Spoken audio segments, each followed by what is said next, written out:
Hi, this is George Cao, and welcome to the series where I am interviewing successful and generous life coaches who are willing to share how they got started in their business, what worked to get them clients, what types of marketing worked, and what didn't work as well, and any other important advice that they would have to share with people who are looking to build a coaching business, particularly a life coaching business. And the reason why I decided to do this series is because um, those of you who have been following my content know that I am all about true livelihood, which is what I define it as work that is mentally challenging, emotionally satisfying, and financially sustaining.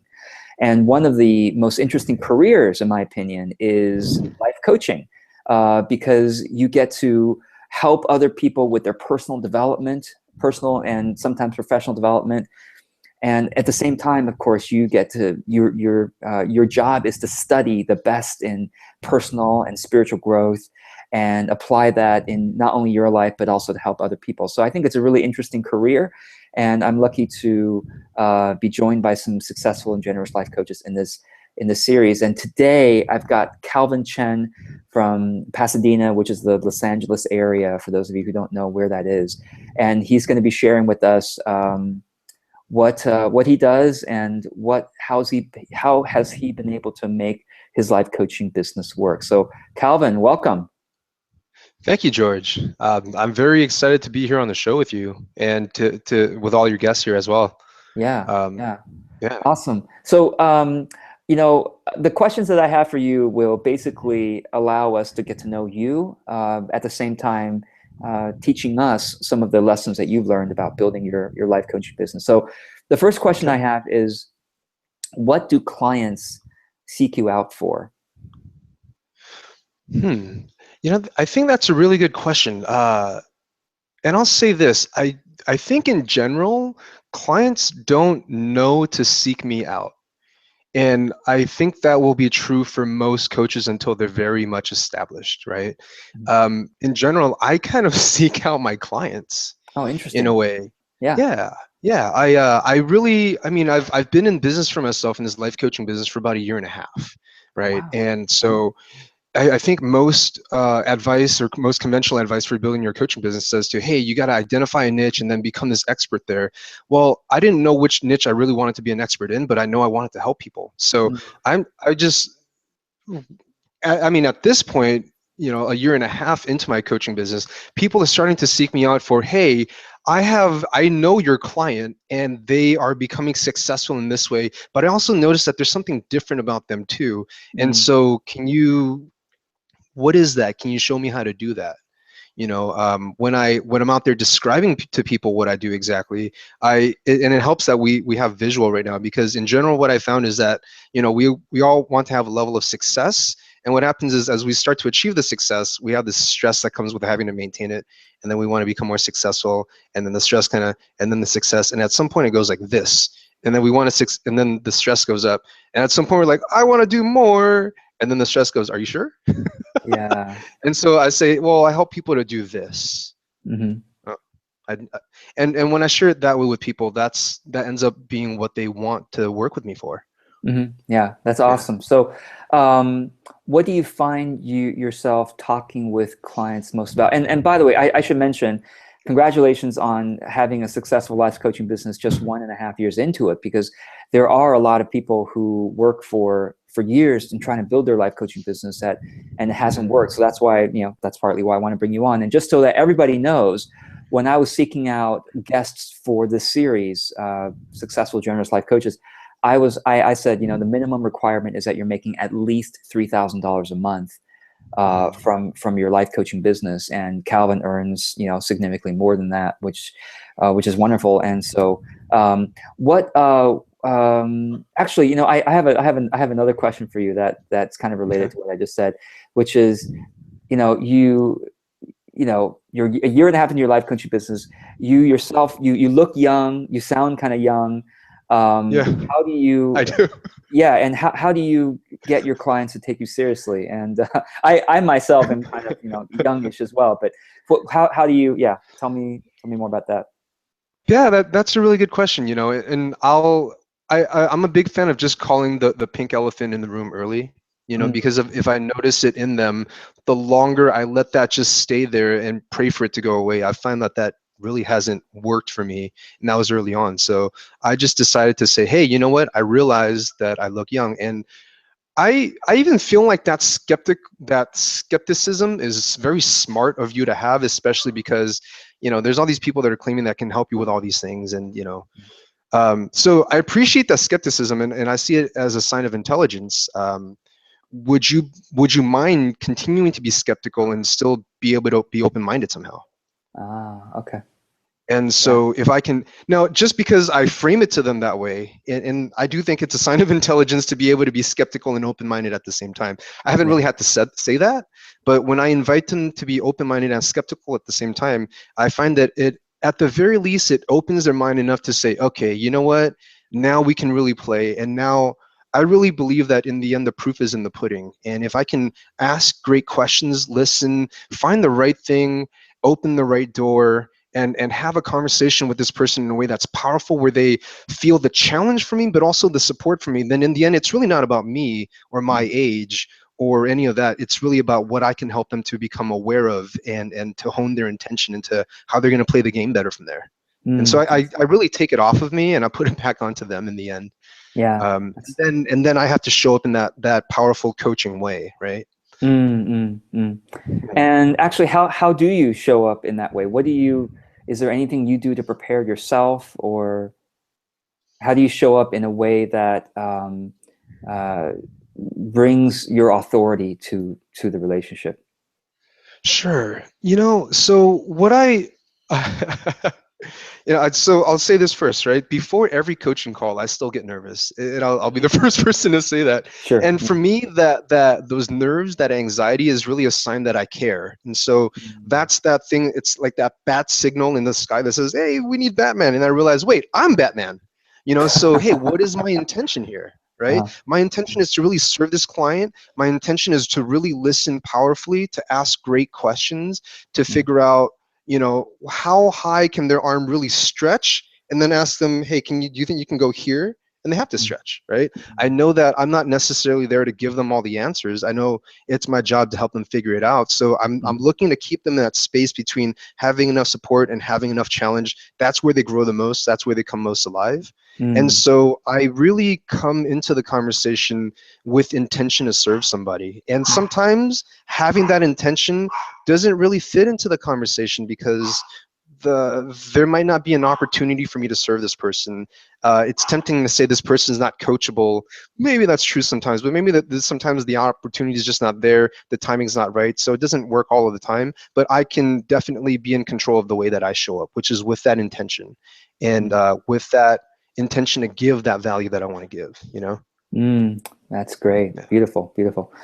So, what do you offer your clients? I want you to share with us how you have structured your offerings. And what I mean by this is, I find it interesting to learn, what kind of packages coaches give, because there's a reason why they structure the packages in that way. So I'll give you my own example. Is Okay. um, I started 6 years ago in my business just selling online courses. I called them group coaching programs, but they were basically modules I recorded and sold, and then they got access to me in a Q&A fashion, maybe on once a week or once every 2 weeks. Actually, I ended up doing, get this is crazy. I ended up doing 2 Q&A calls a week for my group coaching clients, and eventually went to 4, and even one time I did 5 Q&A calls a week, just because I really, really wanted to support them. Yeah. And I learned that when there are so many Q&A call opportunities, clients don't show up because they kind of go, oh, I'll wait for the next opportunity, and then they just keep waiting and they don't show up. Mm. And I learned that it's better to have fewer Q&A calls rather than more, because everybody takes it more seriously. I take it more seriously, and my clients took it more seriously. So right now, for example, I just do one Q&A call once every 2 weeks, and it works really well. But I Mm. started with selling online courses, and then I stopped about 3 to 4 years after I started doing that, because I wasn't happy with um, what little impact I felt like I was having, and I Okay. wanted to have more impact. And so last year, I guess my 5th year in the business, I finally started doing one-on-one coaching. Now I do business and marketing coaching. It's kind of different from what you do, Mm. but it's made such a difference for me to start to step off my pedestal of being the Uh-huh. guru and the teacher and then be among the people. I was just talking to someone today and I say, my hero is I don't want to be like a Tony Robbins. I want to be more like a Mother Teresa. Like I want to Mm. be a person of the people and I want to Hmm. serve them one to one. I want to be approachable, and obviously Right. within my work-life balance. But I last year I did when I started doing one-on-one, 5 years into my business, I I did half an hour every week with it was like 25 clients, and I did it for a 3-month package, and I did that 3 times last year, 3 separate launches, and I had about 20 some clients each time. Except for the summer, I learned another thing about launching in the summer. I launched in July. It was a bad idea, even though I did this exact same launch. It was a really didn't get enough clients at all, and I was Okay. lamenting about this with a internet marketing friend, and he said, "Oh, George, it's the summer. You just that's what happens in, especially North America." But anyway, long story short, I after doing it half an hour every week, that's how I structured it for 3 months. My clients, many of them felt like there wasn't enough time in the conversation. So for the July launch, I did 1 hour every other week Mm. with clients, and it was still a 3-month thing. And it felt short. It felt 1 hour was good, but then the 3 months felt short. So this year, when I launched my coaching for this year, I gave a 12-month package, a 6-month, and a 3 months. I have 3 options for people to choose. They can work with me for 12 months, 6 months, or 3 months. Hmm. And basically, it would work. I would be talking with them approximately once every 2 weeks for 1 hour. And now that I'm partway through it, I feel like 1 year is too long. So I'm like kind of learning each way. And so in next year, when I relaunch my coaching program, I'm probably going to offer people 2 options. One is a 45-minute version where we do every other week, or it could be a 20 to 25-minute version every week, and it would be for either 4 or 6 months, something like that. I'm kind of still working that out, but have you? I know Hmm. you're kind of a year and a half into it. What have you learned about structuring your offering? How long are Hmm. your calls? How often? The package? Anything you can share with us there? Yeah, I'm learning from you, George, right now. I'm getting a lot of value from this conversation now because I, I find that very fascinating that, for a one-on-one coaching relationship, you were saying, right, that you had different launches for that's fascinating. So anyway, Yeah. so to come back to your question, so here's what I offer. I do 3 coaching sessions with my clients a month, Hmm.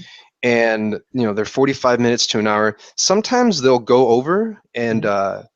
uh, I personally don't mind it, but I realize that if I'm running a business, I need to keep the time more structured. I'm still in that phase where I'd love to give that value, and if people are Yeah. there and there's a little more to work on, I don't mind just fitting in a little bit more, right? But so Sure. it's 45 minutes to an hour long, 3 times a month. That's about once every 10 days, and I offer a 6-month commitment, a 12-month commitment, and an 18-month commitment. Interesting. Um, Yeah. I have done 3-month commitments with people before, and what I've noticed is that for a 3-month commitment, if I have clients that are continuing on with me, I don't mind doing 3 months because that's, the momentum is there and everything. My big concern, and this is from kind of seeing it in myself and other clients as well, is I don't want a client to just lose the weight and then gain it back, right? Hey, I Uh, lost the weight, great, okay, I'm done now, and then they gain it back when they don't have that physical trainer anymore. yeah. So because I think we all understand as coaches and as life coaches that the results that people have, it's kind of a symptom of the psychology that's underneath. Mm, yeah. So I want to work at getting the results, and in 3 months we can definitely start to see some results, but underneath that I want to see that there's the change underneath that so that the Mm, success becomes sustainable. I don't want to hear back from a client 2 months after the fact to say, hey, you know what, that didn't work. I mean, it worked while it was working, but it stopped working while it didn't. Mm, because that just is not a good time to say, well, you should sign up for more coaching. right, You know? right. Yeah, I Yeah. hear you. So yeah. So what do you what do you find yourself working with clients on? What kinds of issues in their life, Hmm. etc.? Yeah. In what I personally work with clients on the most is really that success versus stress relationship. You know, Mm, I think that most of us are ambitious. If we're looking at having a coach, they're going to be ambitious people. mhm, Most of us are in this paradigm of pushing to produce.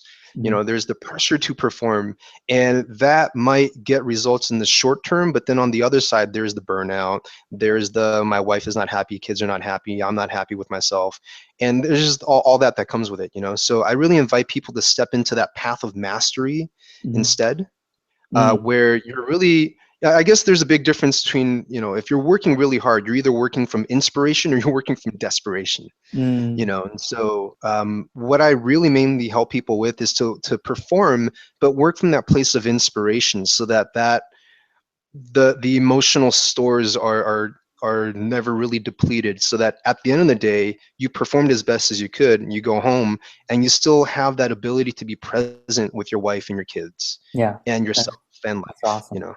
Great.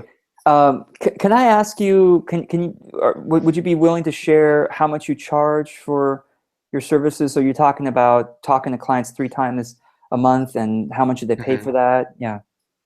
Sure. So 3 times a month, my clients are paying me $7.97 a month, Hmm. 3 times a month. For some clients, that price point is like, okay, I'm almost there, but not really. I still really want to do this. Then I'll offer a 2 times a month option for $547 a month. Cool. And that really, you know, that still, I'm finding that it still gets traction. Hmm. We might not be able to keep as much momentum in between the calls compared to Hmm. 3 times a month, but you know, 1 time a month, I've experimented with that as well, and that just really hasn't gotten the same sort of results. Not the kind of results that I feel Yeah. really good about saying, hey, this is a great option for you. So if I Yeah. didn't have the certainty in that, that's not something I wanted to provide. Yeah, that's awesome. I agree with you about, at least twice a month. So Hmm. let's get into a bit of the marketing side of things and how it's worked for you to get clients. So I guess the first question is, what has worked, what's worked best for you in getting new clients? And then the Mm. next question would be, well, what hasn't worked for you, and why don't you think it worked? Because hopefully with some of your advice, you can save some of the listeners a lot of time from Hmm. experimenting with the wrong things or whatever. And I'm not saying that what works for you is going to work for everybody, but at least Right. hearing that something has worked for an actual life coach Yeah. it means a lot. So share with Sure. us. Yeah. Sure. You know, so I I really haven't done too much marketing, to be honest. It's Hmm. really been, I guess my idea of it was that, you know, when I first started my coaching business, you know, I started looking at, how do I market this business? Do I need to write blogs and articles? And do I need to create content? And that just, it really got me in my head. Mm, And I started yeah. over analyzing this thing, and I just realized that, wow, I'm not really generating any income, and I'm not even having fun playing the game this way. And Mm, so I reassessed, and I realized that in the end, where the money comes in is doing consultations, mm, right? So I just focused on doing consultations with people. yeah. And so it's like, how do you get to, because in the end, you know, the website, the marketing, the content was to funnel down to eventually, hopefully someday, perhaps maybe doing a consultation with me, Yeah, I right? agree with you. Yep.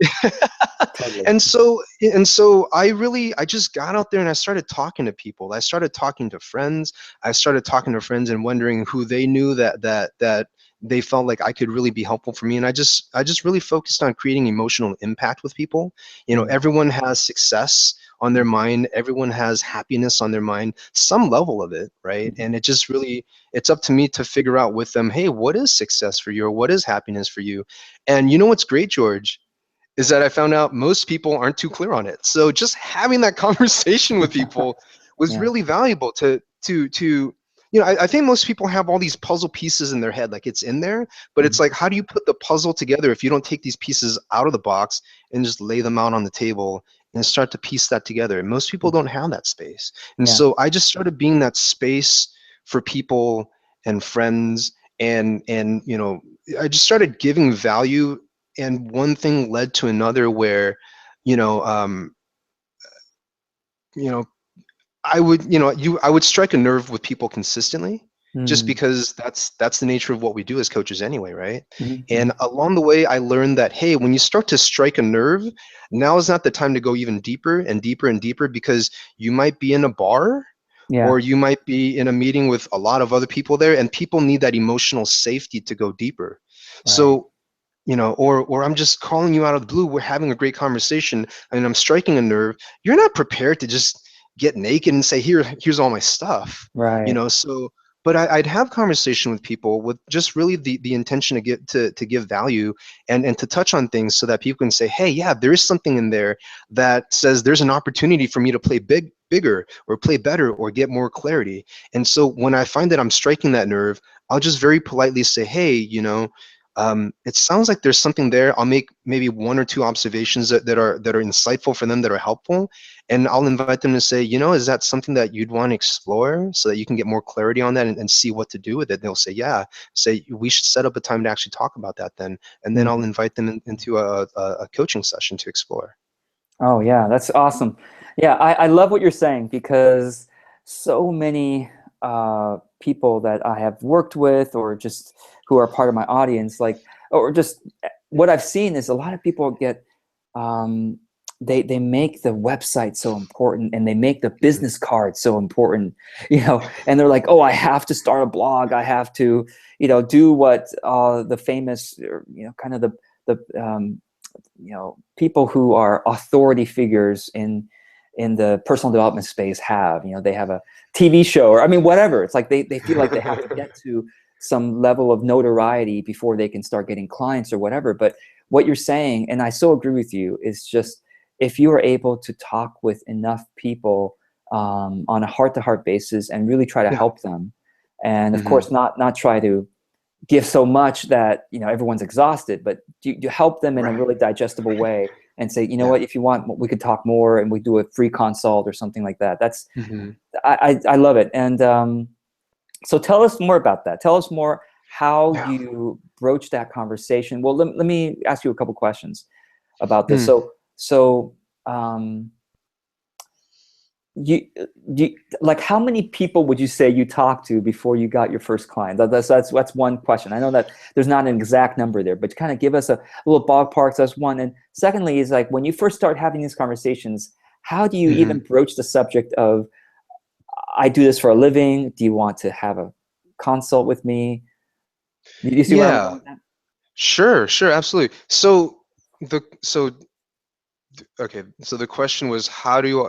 I think there was like three questions right there, or Yeah, I two know there's a, questions. so one That's question was, okay. how many people do you think you had to talk to get to where you are today, in terms of potential clients, or even friends who refer you to other people? Give us a Hmm. sense of, is it 1,000 people? Is it 100? Is it 50? Just give us a sense of that.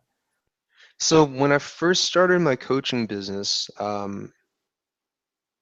let some friends that were closer to me know. I actually, I didn't broadcast that to all of everyone that I know in Facebook, because I didn't, I had a bad experience being in a network marketing company before, and I hear I you. didn't want Been that there. same, right? I didn't want that same, hey, let me invite you into my thing, Right.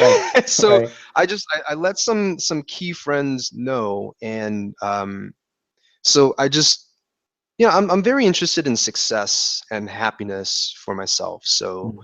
I'm I'm happy to share that for myself, but I'm also very happy to celebrate that in other people, and I Mm. want that for other people. I just genuinely do. Mm. So with a couple of friends, and I would say we're all an ambitious lot. We're young, we're hungry. Um, I made some I had some key conversations with people, and so this is going back on what I was saying before, but this kind of continues the conversation where, just because I have those conversations just doesn't mean that those friends become clients, but it does mean that they become allies. It does mean that Mm. they're willing to speak highly of me. It does Mhm. mean that when I let them know that, hey, this is what I'm doing, this is kind of who I'm looking for. I don't really know. I'm just kind of starting my coaching business.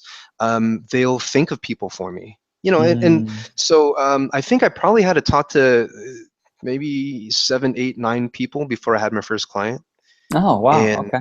That's good. yeah, And yeah, so and what I hear is that you at least gave your friends some sense of who to be looking for as your potential client and what you do for them. So, okay, let's say that I was one of those 7 or 8, 9 friends that you were talking to. Um, mhm. what would you say to me?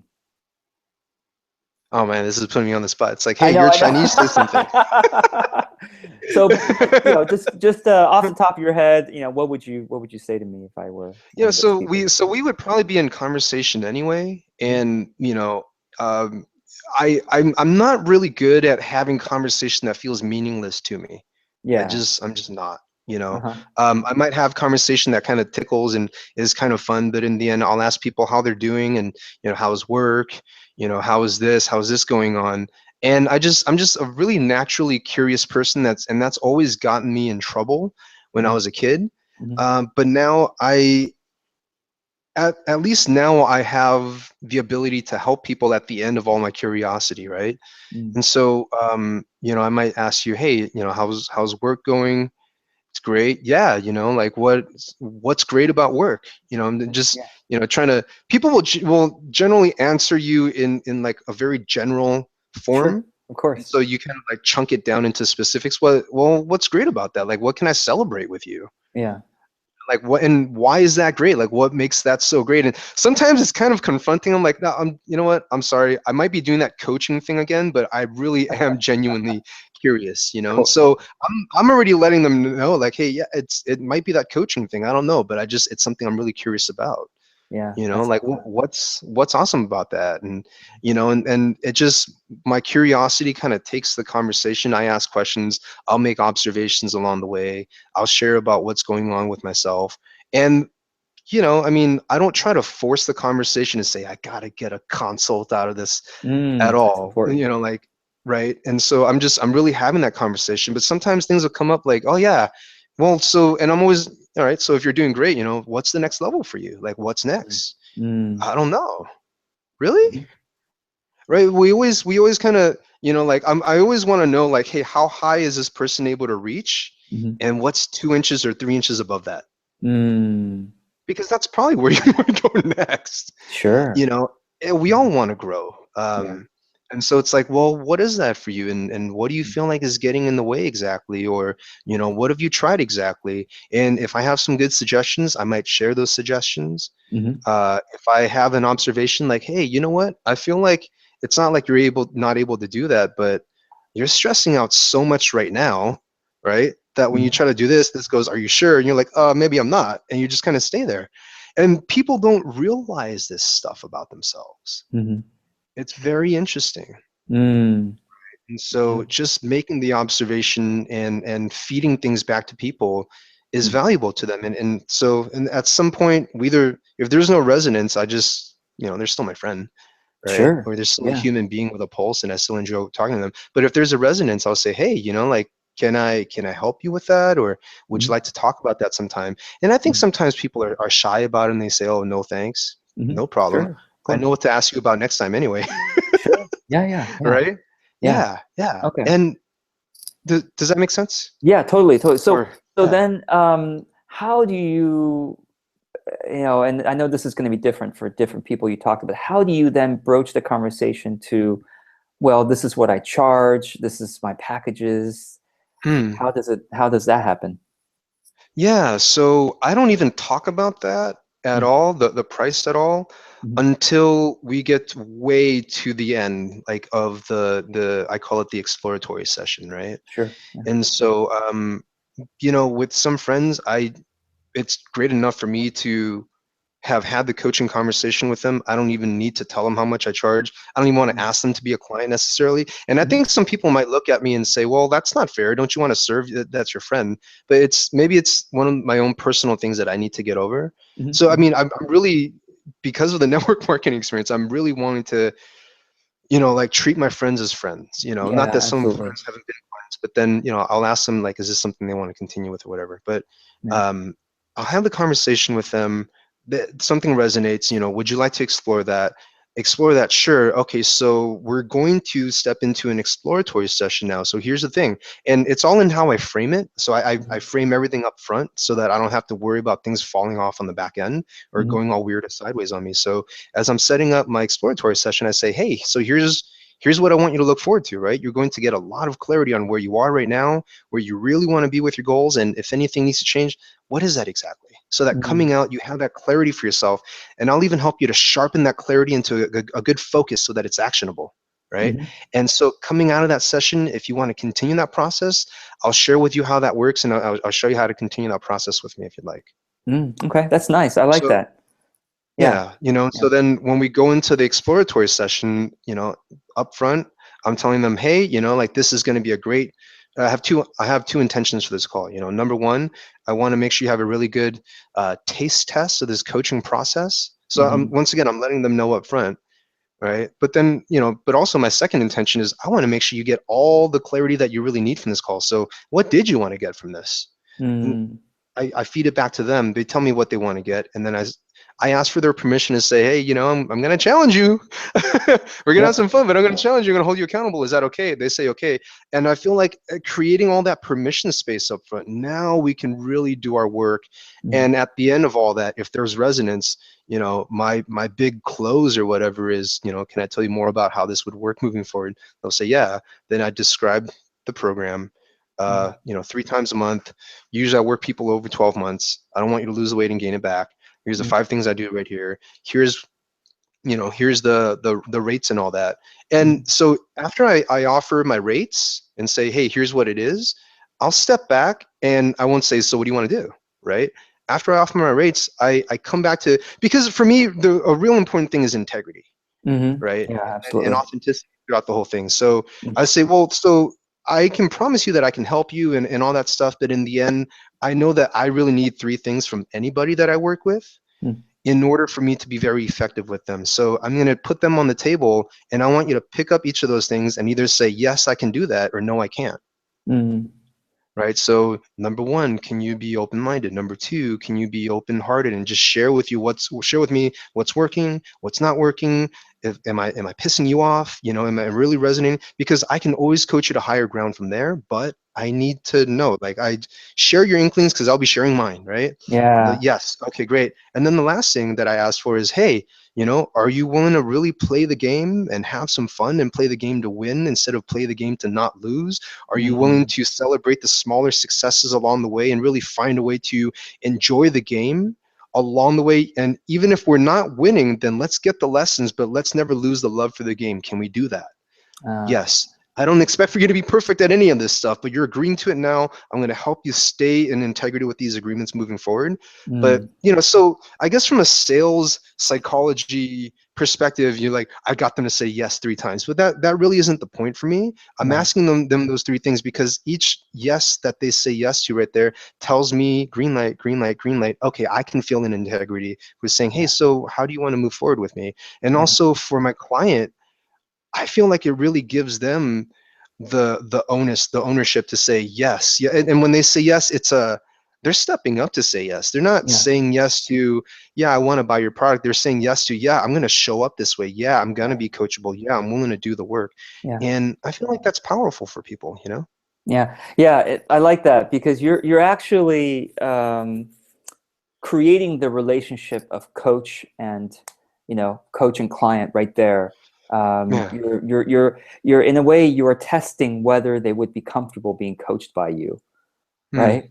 And then when they say yes, I mean I'm sure you probably notice how they say yes, Hmm. and then that informs how you're going to make an offer. So that's cool. I like that. I like that. Thank you. Yeah, Uh, I'm happy to say, hey, I can help. I'm very unhappy to try to help someone that I can't help, mhm, because mhm. then I feel like I suck and you think I suck, and it's this whole thing. And do I want to blame you? Should I be blaming me? And it's no fun, Yeah, you know. absolutely. And Yeah. yeah. Yeah, awesome. So, if someone were, well, if someone were starting, or let me not say someone. Let's say you were talking. How when did you want to become a life coach? When did this dream begin for you? You know, I don't think I ever realized that I wanted to become a life coach. Hmm. So, if it's okay, I want to. There's a backstory here now. Is that Sure. okay? Yeah. Yeah. Yeah. Okay. Absolutely. So, I went to UC San Diego, and I graduated with a degree in bioinformatics. I was a Huh. nerd my whole life. Bioinformatics is programming and molecular biology and a bunch of other things. Um, I I was about to graduate in 2005. I read Rich Dad Poor Dad thinking it was going to teach me personal finances. Hmm. That's not what the book was about at all. And I just bought the dream of being an entrepreneur. So I came out of college wanting to be an entrepreneur, and I didn't know the first thing about it. So I decided, okay, I'm young enough. Right now, it's about learning, not earning. So I got into sales. Mm. And who's going to hire a nerd to do sales? Well, a mortgage company will hire a nerd to do sales for telemarketing. So that's where I Ah. started. And I hated life, right? Because I'm gonna get a PhD, and now I'm cold calling people, and I'm Right. in a network Right. marketing thing, and so I hated my life. I found a Tony Robbins book that I only read maybe 5 pages out of, but it rekindled something inside of me. I said, hey, maybe I want to do something like that, and that's as much as I really thought about it. 5 months, no, I'm sorry, 5 weeks later, somewhere around there, I found out his office was like 4 blocks away from where I was living in San Diego. So I applied to Wow. work there. The only thing I qualified to do was cold calling for Tony Robbins. So I cold called for Tony. Oh, I still wow. didn't know what life coaching was, but I Yeah. was I was it was still cold calling, but at least it was in a better environment, right? Yeah. And so that's when I saw from a distance, hey, there's this department called life coaching. Ah. And I said, let me experiment with that. Let me see if that's something that I would want to do. And so I the more I talk to people in that division, the more I realize that, hey, that's someone that I think I've always been. Of course, there's a training that I need to do and all that. So I started to bug the manager of that division, and he wouldn't bring me on the team for 7 months. And I was like, well, too bad, because I'm a cold caller. All I have is persistence. So Interesting. yeah, I just kept coming back, and eventually he said, okay, fine, you're gonna sink or you're gonna swim. Mm. And so, at first it was just, learning how to have that conversation with people to enroll people into coaching.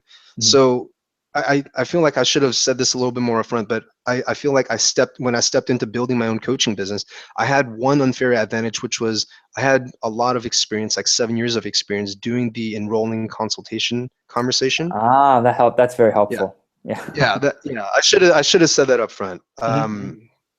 But so I've been having that conversation with people along the way, and I always felt like, I don't know if it's ego, I don't know if it's kind of God speaking in my heart, I don't know, but there was always this sense of, what, I should be doing that and not just this enrollment thing, because I love the coaches that serve with us on the team to, Right. I enroll this person and eventually they'll work with those coaches.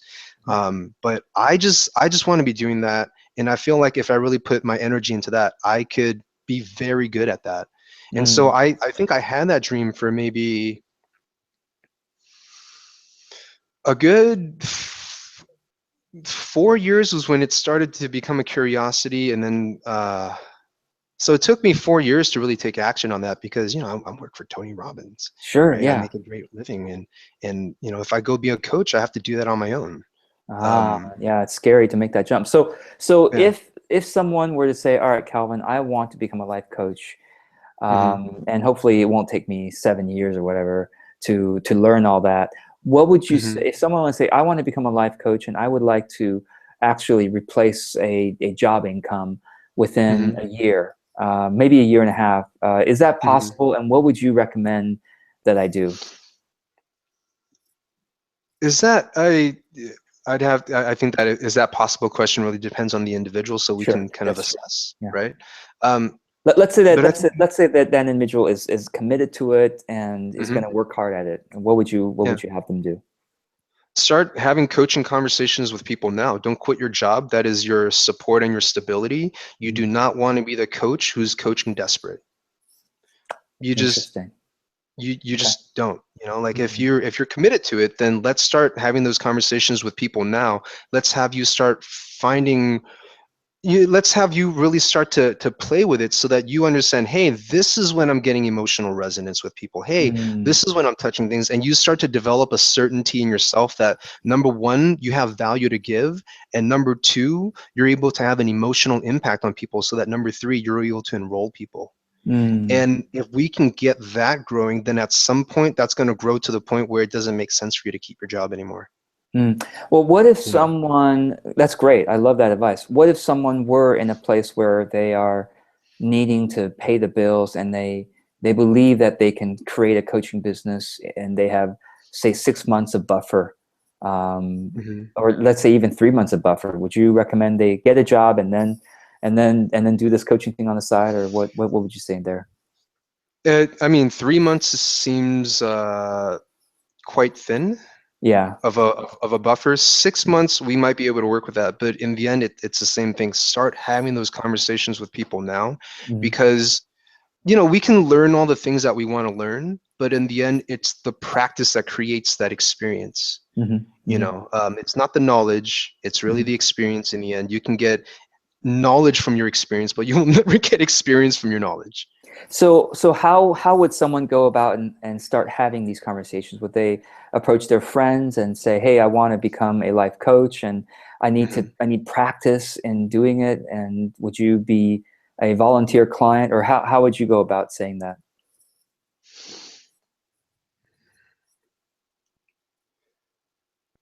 I think that's definitely one way of going about it. Hmm. Um, I'm not a fan of saying, hey, will you be my practice client or my practice Mm, player, okay. just because that puts an artificial frame on it. Because what if I actually could really help you? And you actually Mm. really want it to become a client, but then I just called it practice, and now you're taking it for practice. And if you're Ah, taking it for practice, you're not taking it serious, right? So right. I'd rather just have genuine coaching conversations with people. And if people are looking at me sideways like, hey, you're my friend, why are you having these conversations with me? Mm, You can I would feel comfortable saying, oh, it's because I'm going to become a coach. mm, That's the person that I want to become. This is a new game that I'm playing right now. So, you know, um, that's what I'm yeah. practicing. I'm sorry if it makes you feel uncomfortable. Here's what I'm trying to do is to figure out what drives you and what makes you tick so that we can optimize that somehow or help you to Mm, find more happiness and more success. That's what I'm really about. That's what I want for you anyway. Would mm, you be open to that? mm. And it's Oh, just permission space. Permission yeah. space. I think Yeah. you can do anything within permission space, Nice. Nice. right? Um, Awesome. and Yeah. Go yeah, ahead. yeah. Okay. So, anything else you would say to someone who is wanting to build a successful life coaching business? Any other tidbits you haven't had a chance to share yet? Um, I think it's going to come from the learnings are going to come from everywhere, Mm, I think. And I think it's important to not let the learning get in the way of the playing of the game, because in the end the game will teach you more than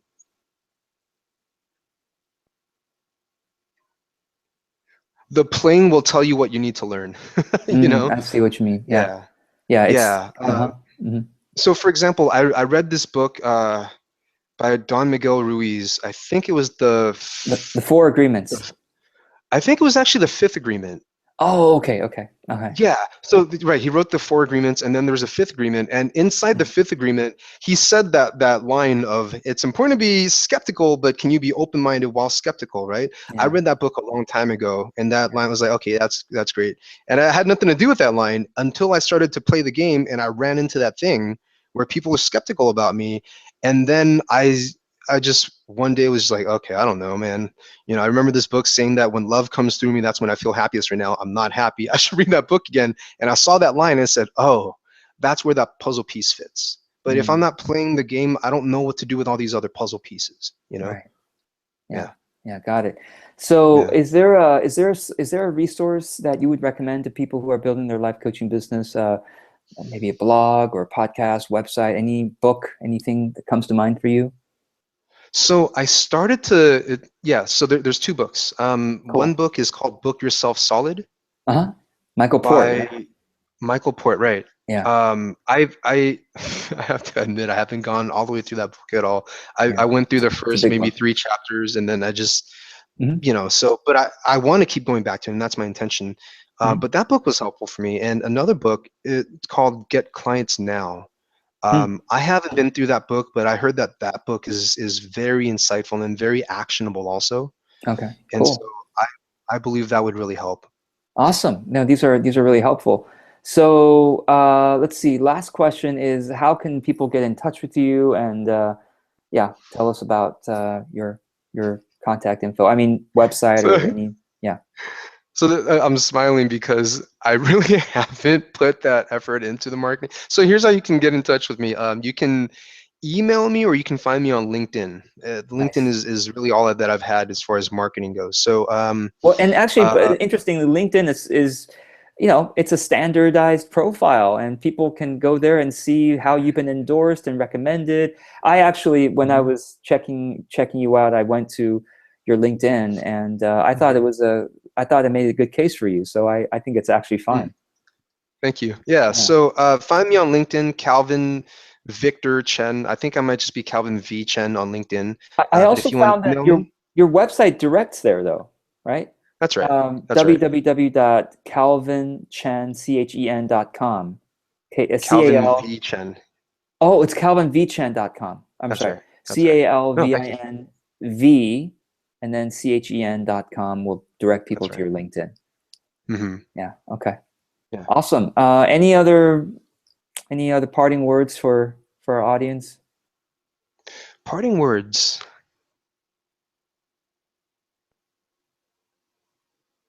Do you mind if I offer an exercise to people to do? Oh, great. Yeah. I think this would really be helpful. I guess, first of all, parting words is I really believe that if you will be a good person and do good things for good people, and as long as and just, don't be stupid, which means really be smart. In the end, things will happen to you because you're building goodwill or good business karma along the way. And Yeah. that sounds really woo woo, and No, I'm not I that kind totally of believe it. person. Totally believe it. But Yeah. I think that when I look back at this whole journey in the last year and a half so far, that's probably been the thing, because there have been so many times where I'm just in my head, I'm scared, I'm not making the money that I used to make at Robbins. And it just, all right, well, what am I really going to do? Go serve, go help people, go just plant those seeds. And, so, and then the last part of that is don't be stupid, which means be smart. So check out the book, the 2 books that we recommended. George, you are such a helpful resource. I started looking through some of your things, and I think that people can benefit so much by going to your website and checking out your articles. The Excellent. exercise I wanted to leave people with is, I have 3 questions for everybody, right? Number one, what is the value that you provide to people? I think it's important to get really clear about that. Mm. What is the value that you provide? I can read, if I can find my notebook, what my answers are to these questions, but I let myself just get really idealistic about it, and this is the value that maybe I don't provide yet, but this is the value that I want to provide. So I was Mm. so certain, and this is the value that I'm here to give, and that's my intention, right? Yeah. Second question that I want to have everybody get very clear on is, when you give that value to people, what's the emotional impact that they experience, or what's the emotional impact that you want them to experience? Mm. Because in the end, it's the emotional impact that's valuable for people. It's the clarity and all that, but when it becomes valuable, they'll experience this emotional thing. So what is that Mm. that you want them to experience? Go give them that. Give them that value, and you'll know if you're doing that, if you're helping them to experience these emotions that you want them to experience. And the third question that I have for people is, okay, and so if that's how you want them to feel, when or how in your own life do you experience those emotions for yourself? Mm. Because if I want to hug you, George, and leave you smelling like roses, I have to ask, do I smell like roses? First of all, Ah, right? yeah, yeah. So how do Mhm. I feel? And I want people to feel inspired. I want them to feel grateful. I want them to feel very certain and determined and have this eagerness for discipline and playing to win and having fun. Well, how do I do that? Yoga, meditation, journaling, spending Mm. time with my girlfriend, playing with the dog. Am I doing that enough? No, because I'm so stressed out about building my business. Well, make sure you do those things so that you Right. have that emotional resonance to when you're giving people that impact, you can go there emotionally, and you're able to help them to experience that emotional impact, because number one, you're there in that frequency, and number two, you're giving them that value to feed that impact, Ah, you know. excellent, man. That's good stuff. I Yeah. really appreciate you saying that. Yeah, I'm gonna think about these three questions for myself as well. So let me wrap up this episode just by reminding you all that you can absolutely create a successful and generous life coaching business like Calvin has if you implement the things that we were talking about today. So you may want to watch this again or listen to this again and take notes and implement and apply this stuff. And please, as you do, and you start to find results, or if you have questions, please be in touch. There's a place to comment below this episode, and you can also reach out to Calvin. I'm sure he'd be happy to hear about your celebrations and what you're learning. So with that, I want to wish you all well, and until the next episode, keep your thoughts positive and keep your heart open.